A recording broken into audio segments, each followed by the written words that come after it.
Hi, everybody. Thanks for coming to my master's defense. As Steve mentioned, my name is Theresa Brehm, and I'm a master's candidate in the School of Environment and Natural Resources at Ohio State.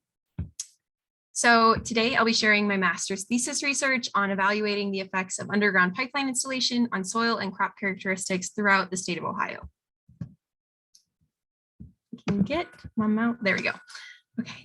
As an outline of this presentation, we'll be going through what motivated us to start this project in the very first place, and then diving into our 2 years of on-farm research, and then also investigating the use of remote sensing technologies to hopefully extrapolate what we've been able to do on farms.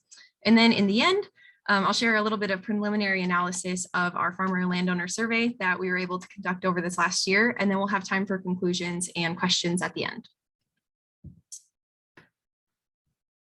Oil and natural gas are absolutely essential to the way that the United States energy infrastructure operates on a daily basis. However, the transportation of these resources can be extremely difficult, expensive, and fairly dangerous if they're handled improperly. As such, underground pipelines have become the safest means to transport liquid energy resources like natural gas and oil. And the United States as a whole has the most mileage of pipelines in the entire world out of any country. We actually have about 3 million miles of natural gas distribution and transmission lines just in our country. And in the state of Ohio, we have about 62,000 miles of those. And that number is expected to increase as states like Pennsylvania update their fracking processes in coming years. So more and more people are going to be affected by pipeline installations in the future. When pipelines are installed in agricultural lands, landowners are generally compensated for potential damages to crop yields as a result of installation disturbance. But the degree of compensation and the length of compensation really depends on a few factors. And the first is whether the pipeline company is federally regulated and funded through the Federal Energy Regulatory Commission, or if the project is privately funded. It's become general practice in the last few years for farmers to be compensated the first 5 years of after pipeline installation, with 100% of compensation the first year, 75% the second, down to 0% in year 5. And in recent documentation from pipelines that have been installed in the state, there's actually writing that says that the primary impacts to agricultural lands would be short term, which is defined in the document as impacts lasting for no longer than 3 years. And in this document, there's also language that says that there is a commitment to compensate landowners for a full 3 years from the start of construction, but not past that. Unless farmers can prove that there is still a yield difference between right-of-way and adjacent areas in the field. So our project really set out to analyze if this 5-year remediation timeline is actually sufficient for complete remediation to occur. Now, before we get too far in the presentation, I want to specify a few different languages so that everybody knows the exact same conversation that we're having. When a pipeline is installed, it's generally installed in what's known as a right-of-way or an easement area, which is made up of 3 separate sections. The first is a piling area, where topsoil and subsoil are separately excavated and then stored. And then the second is a work area or a road area where heavy construction equipment and traffic occurs. And the third is the trench where the pipeline is actually eventually laid. And throughout this presentation, we'll be comparing right-of-way areas to adjacent unaffected areas of the same field to get a baseline for the broader impacts of pipeline installation impacts. For this study, we had 4 main goals, and they were to, 1, summarize what the global literature says on pipeline installations impacts on natural and agricultural ecosystems. The second was to evaluate the impacts of pipeline installation on various soil physical, chemical, and biological or biochemical properties, as well as field crop yields after a 4 to 5 year remediation period. Our third objective was to then hopefully extrapolate our on-farm data using remote sensing technologies. And the fourth was to survey farmers and landowners to hopefully capture the range of human experiences that are associated with pipeline installation. In doing an extensive review of the literature, I was only able to find 34 studies from 8 countries, which looked specifically at how pipelines affect soil and vegetation following installation. And most of these studies occurred within the first 10 years of pipeline installation. The overall trend for these studies was that remediation in pipelined areas is very difficult to achieve. In fact, 17 out of 26 studies, which looked at soil compaction, saw increased soil compaction. 24 out of 28 studies reported soil horizon mixing between topsoil and subsoil. And 17 out of 21 studies looking at organic matter and soil carbon saw decreases in these. Additionally, every one of the 12 studies that analyzed soil aggregate stability saw significant decreases in this metric as well. And 21 out of 34 studies reported decreased plant biomass following pipeline installation. Wow. To me, these are pretty serious statistics, but what does that actually look like when you're talking to a farmer on the ground who has a pipeline? Well, it looks a little bit like this. So the left-hand side picture is in an adjacent unaffected area of the exact same field, but the right-hand picture is the exact same field at the same planting day in the same exact growth stage, but it's in a pipeline right-of-way. Additionally, it's not the only field that's affected. So later in the year, it looks very similar, that there's a lot more stunted growth. So the right top picture is in a right-of-way. The bottom right picture is in an adjacent unaffected area. And the actual corn size of the ears and kernels is also generally affected in right-of-way areas as well. Though many pipelined areas do look like those pictures at some point following installation, the longevity of those effects is not really known at this point. Best management practices have transitioned from single lift excavation practices where excavators come in and extract topsoil and subsoil simultaneously, giving no regard to separating either of them. And that was a common practice in the 1970s and 80s. But as we moved into the late 80s and 90s up to the present day, we transitioned into a double lift excavation practice where topsoil is separately excavated from subsoil before the trench is actually laid. However, there's not a lot of literature to support if these new best management practices of double lift excavation are truly enough to overcome the evidence degradation that we've seen in the literature about pipeline installation effects. So here, we propose to study 3 independently operated pipelines, each which were built using double lift best management practices within the 5-year remediation timeline set by pipeline companies to investigate if these best management practices actually are enough to overcome the evidence degradation that we've seen. So for this project, we had to determine a few select pipelines to focus on. So we selected the Rover, Utopia, and Nexus pipelines, each which were installed between 2016 and 2017 in Ohio. The Rover and Nexus pipelines are federally regulated and funded projects, whereas the Utopia is a privately funded project. And the size and scope of these 3 pipelines also differs, with the Rover being a much larger dual 42-inch diameter pipe, and the Utopia being a much smaller 1 12-inch diameter pipe. And moving on to what kind of fields that we really wanted to analyze, 63% of Ohio's agricultural soils are in grain crops. So we decided that this is the most impactful area because most people are going to be impacted by corn, grain, soybean, or corn silage decreases. In the end, we were able to meet with farmers and select 29 different field sites in 8 counties across the state, which you can see on the right-hand side of the map.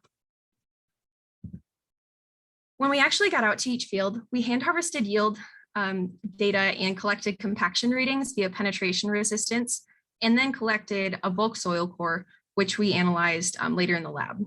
We collected all 3 of these variables from 6 different sampling points, so 3 within the right-of-way and 3 in an adjacent unaffected area of the same field.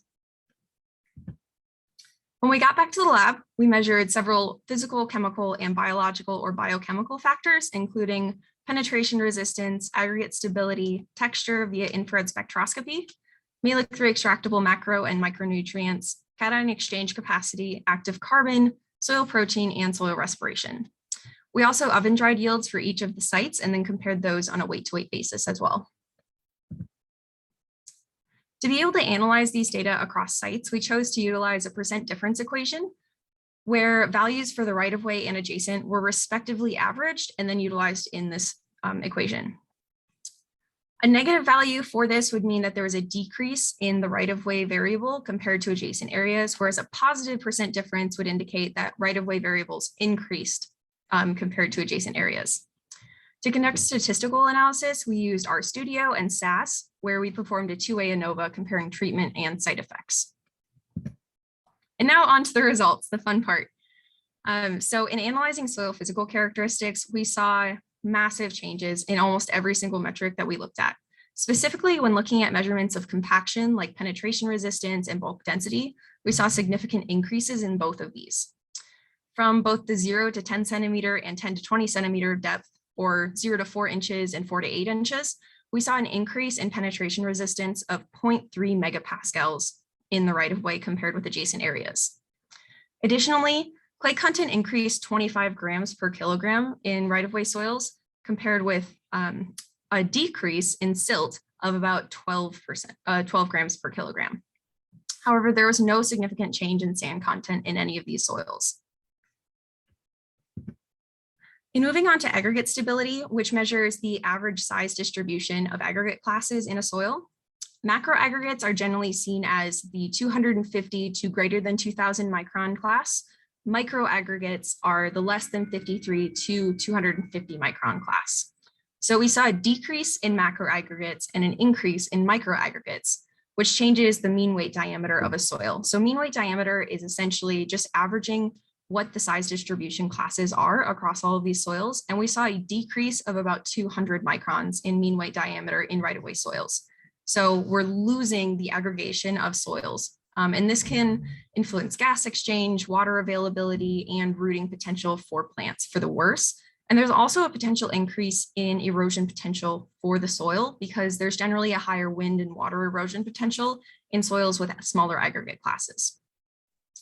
This was also paired with a decrease in soil moisture of about 12 grams per kilogram and an almost double in the number of coarse rock fragments that we were able to find.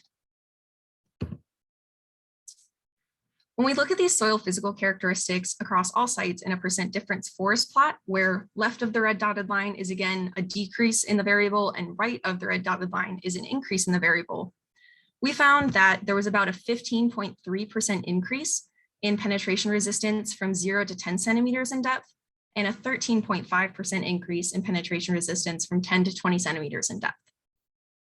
It's also important to note that we had 227 sampling points in the right-of-way that we were not able to collect samples from because the soil was so compacted that we couldn't get the probe to the right depth, compared with only 99 of those same sampling points in adjacent areas. So that's almost double the amount of sampling points that we weren't able to get due to compaction.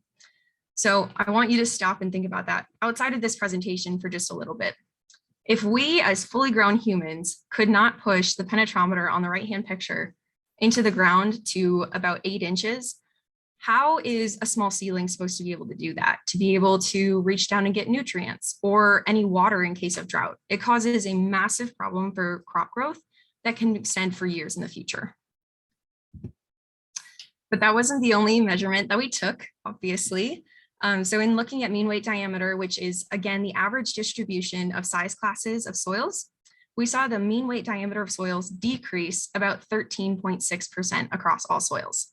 And this, as I mentioned, has the potential to increase erosion availability in these right-of-way soils. When looking at soil texture, we saw significant evidence of soil mixing between topsoil and subsoil horizons, specifically with clay content increasing about 14.1% in right-of-way areas compared to adjacent. And in the picture on the left, you can see one of the soils that we took from our right-of-way area in Lorain County, which is northern Ohio. And the gray and red that you can see in the photo are normally seen in soil processes that are occurring in subsoil, not in a topsoil sample as we've collected here. So obviously this is evidence that topsoil and subsoil were mixed during the reinstallation process when the pipeline company was putting soil back into the trench area. In moving to soil chemical characteristics, these were changed in every single metric that we measured as well. So soil pH, cation exchange capacity, potassium, calcium, magnesium, and sulfur were all increased significantly, while total carbon, total soil nitrogen, and phosphorus were all decreased.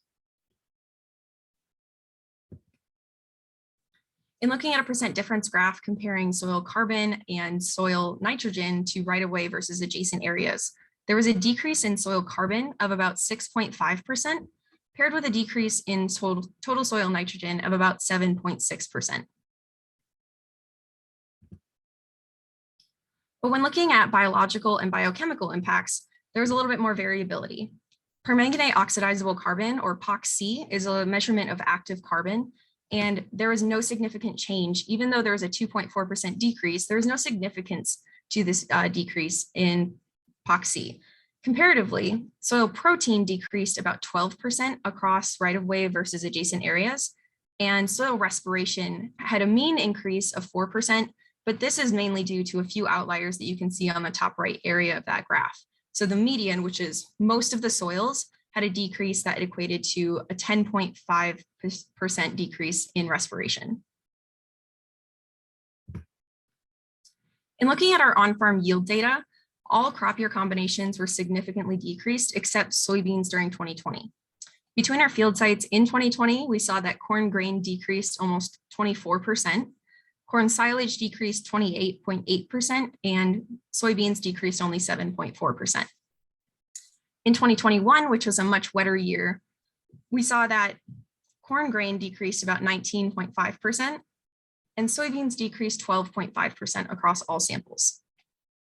These yield decreases were consistent with decreases that we also found in the literature, and crop decreases were found across all 3 pipelines that we sampled. Because our field sampling methods were so time and labor intensive, we also decided to investigate the potential of using remote sensing technologies, specifically normalized difference vegetation index, or NDVI, to measure the amount of crop reflectance or absorbance of near infrared or visible red light spectrums. This can be an indicator of crop growth, vigor, and hopefully yield. So to do this, we converted the GPS coordinates that we had collected at each of our field sites into shapefiles in ArcGIS, and then uploaded those into a Google Earth Engine JavaScript code, which extracted our NDVI data specifically for the coordinates that we had done on-farm sampling at. And when we plotted these values across, similarly to our yield data, you can see that the trajectories are fairly similar. Across both years, there was an 11.11% decrease in NDVI for corn, almost a 20% NDVI decrease in corn silage, and an 8.58% decrease in NDVI for soybeans across 2020 and 2021. Now, because our yield and NDVI values in the percent difference equations looked so similar, we decided to run a linear regression to see what the relationship might be between yield and NDVI. So on the x-axis, you can see that yield is there and NDVI is on the y-axis. Generally, higher yield values are associated with higher NDVI values as well, which you can see in the corn and soybean for most years. However, it's also important to note that 2020 and 2021 values are significantly elevated in 2021 compared to 2020. And we anticipate that this is not due to actual site remediation that's occurring, but rather due to the fact that 2020 was one of the most dry years that we've had in Ohio. The National Oceanic and Atmospheric Administration actually ranked this as the 23rd driest year on record in the entire state, compared with 2021, which was one of the wettest years, ranking 97th out of 126 possible observations. And moving on to our landowner survey, we decided to develop a survey because we recognized that our 23 on-farm sampling areas could not be a complete representation of every single farmer across all the pipelines that we studied. So we sent out 600 surveys across all 3 pipelines and had a response rate of 28%. And some of the questions that we asked were hoping to influence and better understand our on-farm data. So specifically when considering moisture conditions, we asked during the installation process, were there times when soil conditions were not optimal, but pipeline installation continued? And 75% of people said yes. Yes, there were times when soils were not what they should have been, but machinery was still working on them. But the interesting aspect of this is that out of the 75%, almost 53% of those people said that soils were extremely suboptimal conditions, which we defined for them as soils were completely saturated and were worked either during or immediately after large rain events by pipeline crews. When looking at our landowner experience section, we asked several questions like, were the environmental impact agreements and agricultural impact mitigation agreements followed on your land? Do you feel like you were fairly compensated? And in general, are you satisfied with your experiences? And the results from this section really astounded me.